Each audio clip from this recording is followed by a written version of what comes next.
बिस्मिल्लाहिर्रहमानिर्रहीम।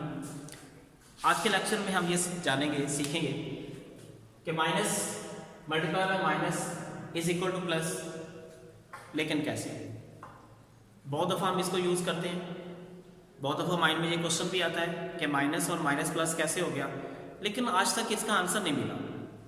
तो इसी चीज़ का हम आंसर ढूंढते हैं, इसी चीज़ को क्लियर करते हैं कि minus multiply by minus is equal two plus कैसे है। सबसे पहले हमें ये माइनस का पता होना चाहिए कि माइनस का यहाँ पे मीनिंग क्या है, ये किस लिए यूज हो रहा है।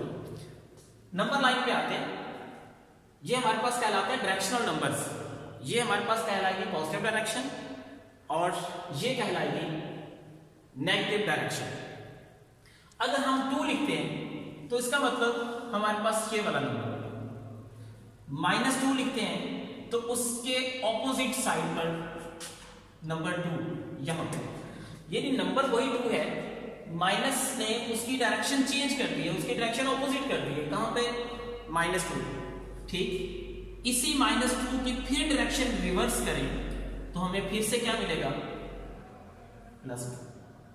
तो ये बड़ा सिंपल सा कॉन्सेप्ट है, बहुत ही आसान चीज है कि minus multiply by minus plus कैसे। माइनस सिर्फ डायरेक्शन है, पॉजिटिव भी एक डायरेक्शन है। माइनस का मतलब है डायरेक्शन रिवर्स करना, डायरेक्शन ऑपोजिट करना। तो इसमें हम एक नंबर की 2 दफा डायरेक्शन ऑपोजिट करेंगे तो वो दोबारा नंबर असली हालत में हमें वापस मिल जाएगा। यानी पहले 2 था, उसकी डायरेक्शन माइनस की, -2, फिर उसकी डायरेक्शन रिवर्स की, उसकी डायरेक्शन ऑपोजिट की, तो दोबारा से हमें क्या मिल गया? +2 ही मिल गया। तो हमें यहाँ पर ये आंसर मिल गया, minus multiply by minus is equal two plus. तो ये